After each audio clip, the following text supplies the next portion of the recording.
আমার বন্ধুগণ লক্ষ্য করে দেখেন আল্লাহ তাআলা বলছেন কাইফা তাকফুরুনা বিল্লাহি ওয়া কুনতুম আমওয়াতান ফাআহইয়াকুম সুম্মা ইউমীতুকুম সুম্মা ইউহয়ীকুম সুম্মা ইলাইহি তুরজাউন।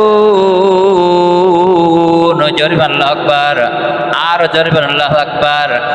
আমার বন্ধুগণ ভালো করে খেয়াল করেন আল্লাহ তাআলা কি বলছেন, কাইফা তাকফুরুনা বিল্লাহি ওয়া কুনতুম আমওয়াতান ফাআহইয়াকুম সুম্মা ইউমীতুকুম সুম্মা ইউহয়ীকুম সুম্মা ইলাইহি তুরজাউন। ও বান্দা, তুমি কেমন করে আল্লাহর নাফরমানি করো, আল্লাহর সাথে কুফরের আচরণ করো, অথচ তুমি ছিলে নিষ্প্রাণহীন অবস্থায়, তোমার কোনো চিহ্ন ছিল না, নাম নিশানা ছিল না।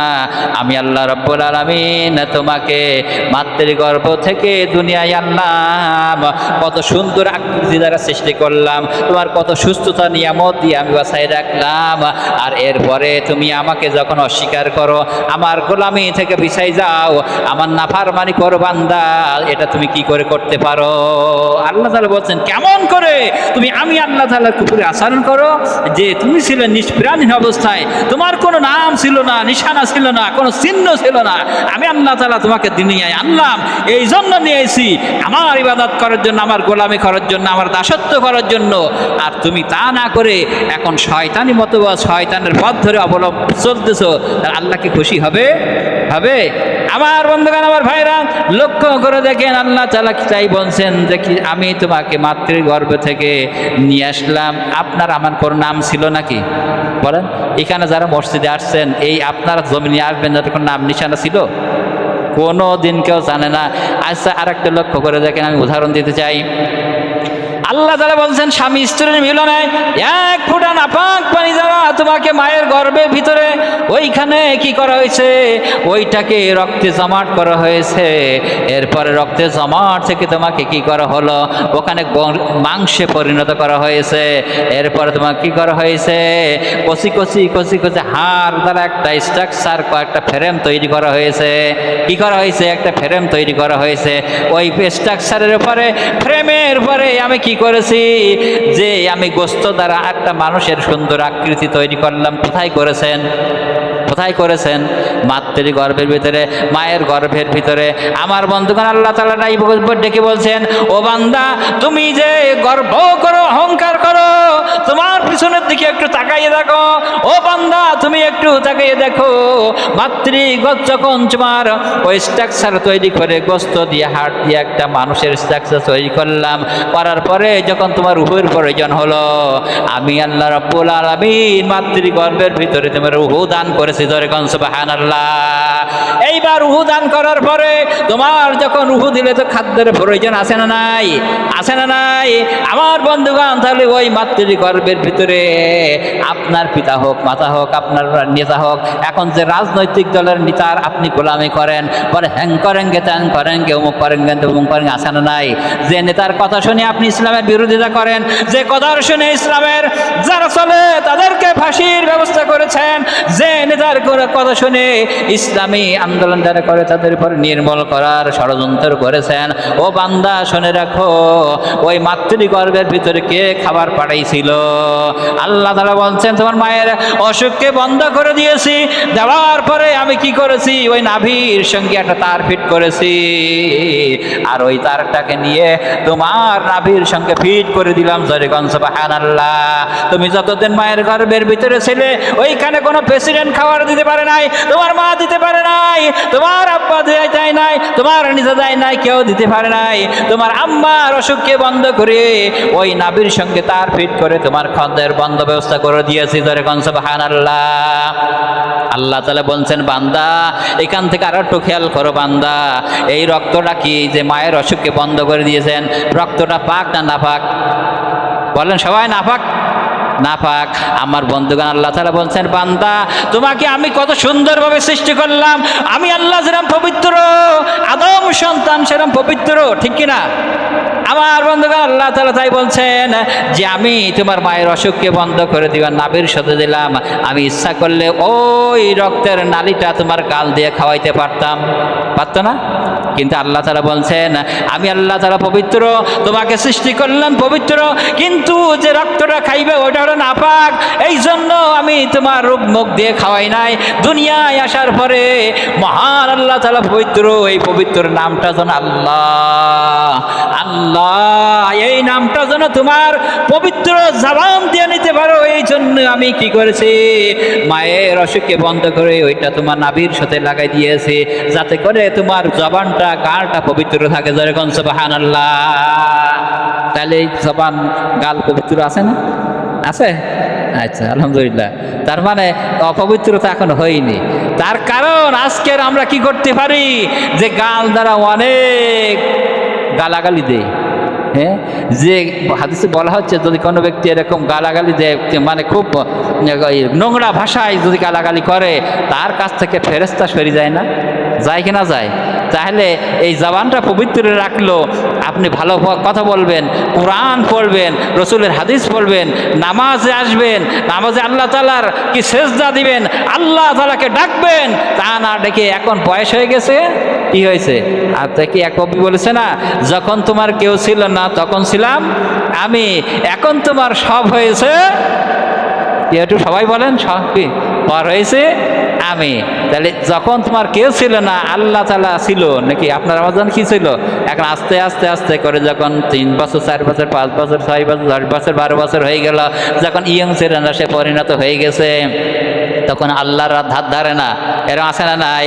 আবার যখন যদি 40 45 50 বছর হয়ে যায়, তখন একটু হাঁটুই ব্যথা করে, মাথায় ব্যথা করে, পরে আল্লাহ, এবার আল্লাহর ডাকে, হ্যাঁ আল্লাহর ডাক শুরু করে দিয়ে দেয়। এই জন্য আল্লাহ, আমি কত সময় বলছিলাম যে যৌবন বয়সে তুমি কি ইবাদত করেছো, এই ইবাদতের হিসাব না দেওয়া পর্যন্ত এক পা অগ্রসর হইতে দেওয়া হবে না, আল্লাহ রসুল বলেছেন। কি বলেছেন? এই জন্য যৌবন বয়সের ইবাদতের হিসাবটা আল্লাহ পাক নেবেন। কিন্তু আল্লাহ রসুল যদি কিনা বলতে পারতো তোমার কি প্রথম থেকে শেষ পর্যন্ত কি করেছো হিসাবটা দিতে হবে, কিন্তু এখানে তাহলে আলাদা করে বলতো না, তোমার যৌবন কালটা কোন পথে ব্যয় করেছো এই হিসাবটা দেওয়া লাগবে, তা না হলে তোমাকে কিনতে এক পা ফেলাই এক পা উঠাইতে দেওয়া হবে না। হাদিসের কথা আছে না নাই? আছে না? আছে কি না? তাহলে যৌবন বয়সে আমি যে যৌবন পেলাম, এটা কোথায় নষ্ট করলাম, কোথায় কি করলাম, এটার হিসাব দেওয়া লাগবে না? অবশ্যই দেওয়া লাগবে। আমার বন্ধুগণ, যে কথা বলছিলাম যে আল্লাহ তাআলা ইবাদত আমি কেন করব, যে আল্লাহ এই যে শুকরিয়া আদায় কেন করব, গোলামি কেন করব, গোলামি এই জন্য করব যে আল্লাহ রাব্বুল আলামিন, এই আরেকটা একটু খেয়াল করেন, যে লক্ষ্য করে দেখেন, এই যে স্বামী স্ত্রী যে মিলন হলো, আপনার আম্মা আমার আম্মা, আপনার পিতা আমার পিতা, আমার বন্ধুগণ, এই যে কোনোদিন এই যে এখানে যারা মসজিদে, এখানে যারা শত শত মুসল্লি আছেন, অনেকে যাদের বিয়ে হয়েছে, আমি উদাহরণ দিয়ে বলতে চাচ্ছি, আপনাদেরকে কোনোদিন জানা ছিল, মনে করেন আপনি এলাকায় এই বাড়ি হলো এইখানে, আর কোনখানের মেয়ের সঙ্গে বিয়ে হবে, ওই ঢাকায় হোক, খুলনায় হোক, কিংবা আপনার ওই সাতক্ষীরায় হোক, এরকম কেউ জানতো তো অমুক গ্রামে অমুক মেয়ের সঙ্গে বিয়ে হবে? হ্যাঁ, কেউ জানতো না। আমার বন্ধুগণ, তাহলে এই দেখেন, যার যেখানে এর নির্ধারিত রয়েছে ভর্তি করতে, সেখানে যাইয়ে সেই মেয়ের সঙ্গে বিয়ে হচ্ছে না, হচ্ছে কি না? তাহলে এগুলো আপনার একটু চিন্তা করেন, এগুলো যে আল্লাহ তাআলা কিভাবে এগুলো মানে পরিচালনা করতেছেন, আমরা তো এগুলো খেয়াল করি না। আমরা ওই যে খাই, মাঠে গেলে ধান না লাগলে খাওয়া হবে না, আবার কি এসে খেয়ে দেয়, এবার মানে কি হয়, দোকানে যাই, দোকানে বসে তাস খেলি, এবার ক্যারাম বোর্ড খুলি, টেলিভিশন দেখি, আর এখন তো মানে বাড়ি হাতে হাতে মোবাইল আছে, মোটামুটি আল্লাহর রাস্তায় ভালো জিনিসও দেখা যায়, অসুবিধা নেই। আমার বন্ধু কথা, যে কথা বলছিলাম, আজকের পবিত্র জুমা থেকে আপনাদের কাছে আকুল আবেদন জানাতে চাচ্ছি, যেটা যে এই শরীরটা, আরও অনেক কথা ছিল, দেখেন যে শরীরের প্রত্যেক অঙ্গ প্রত্যঙ্গগুলো, আজকের যদি আপনার আমার একটা হাত না থাকতো, হ্যাঁ, এটা তো আছে বলে আপনি এটা অনুভব করতেছি না, কিন্তু যার নেই সে তার অবস্থা দেখেন, যদি একটা পা কিংবা পা আছে, হাঁটতে পারতেছে না, পা এরকম মানে ওই অ্যাক্সিডেন্ট করেছে, পা একদম সোজা হয়ে রয়েছে, এরকম আছে না, ব্যান্ডেজ করে দেওয়ার পরে সোজা ও আর খেলাইতে পারবে না, আছে না নাই? তাহলে এই থেকে আপনাকে আমাকে সুস্থতা রাখেনি কি? একটু অর্ধেক সুস্থতা, পরিপূর্ণ সুস্থতা না। এই যে রোগে একটুখানি যে আপনারা এই যে এখানে ব্যথা করে ওখানে ব্যথা করে, এই নিয়ে মানে ইবাদত নষ্ট করা যাবে না। যদি বড় কিছু হয় তাহলে না, সেটা না হলো, কিন্তু একটুখানি পেট ব্যথা করতেছে, একটুখানি গ্যাস হচ্ছে, এই জন্যে যে এখন শুয়ে পড়লাম, এখন ঈশার নামাজ পড়বো না, ফজরের নামাজ পড়ার সময় নেই, কি জোহরের সময় নেই, কি জুমা যাওয়ার সময় নেই, এরকম আল্লাহ কিন্তু শুনবে না, শুনবে? এই জন্য আপনাকে সুন্দর পরিপাটি করে যে আল্লাহ তাআলা যে সৃষ্টি করেছেন, সৃষ্টি করার পরে আপনি যে আল্লাহর হুকুম থেকে পিছাই থাকবেন, আল্লাহ তাআলা বলছেন, কি বলছেন?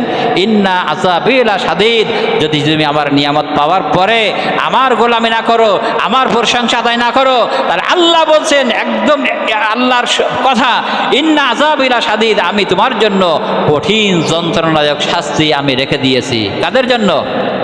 আমাদের জন্য, এই বান্দার জন্য রেখে দিয়েছেন।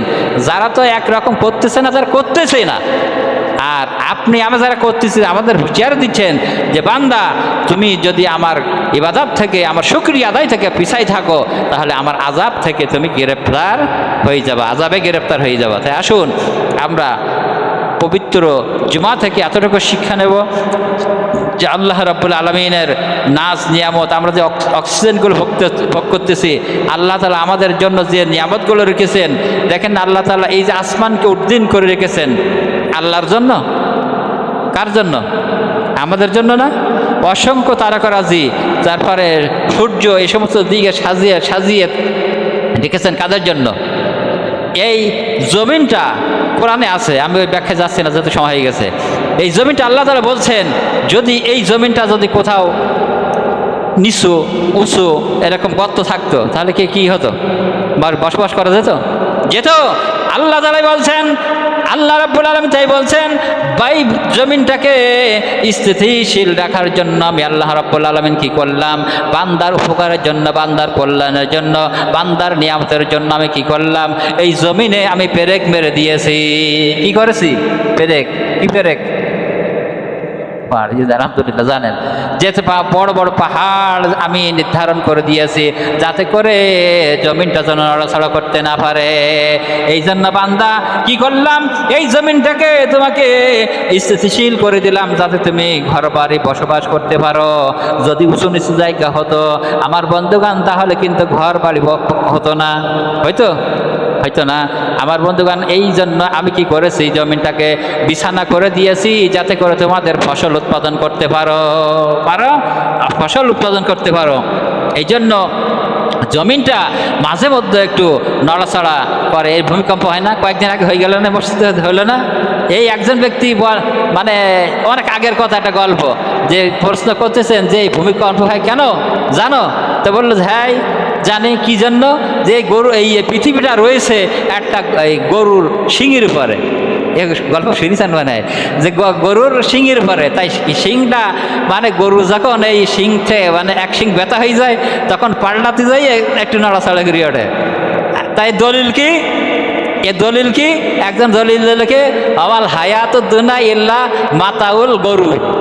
তো কোরআনের হায়াত আর কোন কোরআন আয়াত, আমাল হায়াত দুনিয়া ইল্লা মাতাউল গরুর, তার মানে গরুর মাথার পরে এই দুনিয়া। নউজুবিল্লাহ। তাহলে এই যে মানে অনেকের এই সময় আগের সময় এরকম ছিল, কিন্তু দাদি নাদিনকে শুনবেন না, দেখেন আমাদের বলতো যখন এটা কান্নাকাটা করতাম, ওই যে আকাশে চাঁদ দেখা যায় দেখেছ? হ্যাঁ হ্যাঁ, ওর ভিতরে কি একটা বট গাছ। ও শিখাইতো, কিন্তু আপনাদের বলেছে তা জানি না, যে শিখাইতো একটা বট গাছ, ওখানে দেখো একটা বুড়ি ওই কি তখন পাট বলতো, কুষ্টা বলতো, মানে এরকম, তাই ওখানে দড়ি ফাঁকাচ্ছে। তখন চিন্তা করতাম যে কত বড় মানে বট গাছ আর কত দড়ি, আর এই বুড়ি কি করবে দড়ি নিয়ে, এই সমস্ত। আর ওই সময় একরকম সুতোর মতো এরকম উড়ে যাইতো, কিন্তু তখন বলতো কি যে এই সেই সুতা চলে যাচ্ছে, এইরকম ধরনের। কিন্তু আসলে ওই সমস্ত ভিত্তিহীন নাকি আমার বন্ধুগণ? তাই আসুন আজকের জমা থেকে আমরা শিক্ষা নেই যে আল্লাহ রাব্বুল আলামিন আপনাকে আমাকে হায়াত দিয়েছেন, আর মাত্র কয়েকদিন বাঁচবো কি ওয়ারেন্টি গ্যারান্টি নেই। কিন্তু আমরা নাফরমানি থেকে এই যে দেখেন এত কথা বলছি, এই যে কথার ভিতরে একটা দুটো যদি আমলে না আসে, এই জুমায় এসে এত পথ আসলাম, আর আসার পরে আপনারা কষ্ট করে শুনতেছেন, এই শোনা আর বলার কোনো কি মূল্য হবে? হবে? অন্তত জীবনটাকে একটা একটা করে ধরি, অন্তত পাল্টানোর চেষ্টা করি। 5 ওয়াক্ত নামাজ এখনো ধরি নাকি, 5 ওয়াক্ত নামাজটা ধরি নাকি? পড়া যাবে না ইনশাল্লাহ। আমরা যে হায়াতটা আল্লাহ পাক দিয়েছেন, বললাম তো কি জন্য আল্লাহ পাক দিয়েছেন, সব নিয়ামত দিয়ে পরিপূর্ণ করে রেখেছেন, পা থেকে মাথা পর্যন্ত কোনো নিখুঁতভাবে আপনাকে সৃষ্টি করলেন। তাহলে আল্লাহর জন্য আপনি সময় দেবেন না একটু? রাত দিন 24 ঘন্টা সময় আপনি দেন, তার থেকে আপনি 2-3 ঘন্টা আল্লাহর জন্য ব্যয় করা যায় না? এটা আপনারা নিয়ত করেন ইনশাআল্লাহ, আল্লাহর জন্য আমি 3 ঘন্টা 4 ঘন্টা দিয়ে দেবো। আল্লাহ পাক সকলকে তৌফিক দান করুন, আমিন। ওয়া আখিরু দাওয়ানা আলহামদুলিল্লাহ। আমরা সুন্নাত পড়ি না।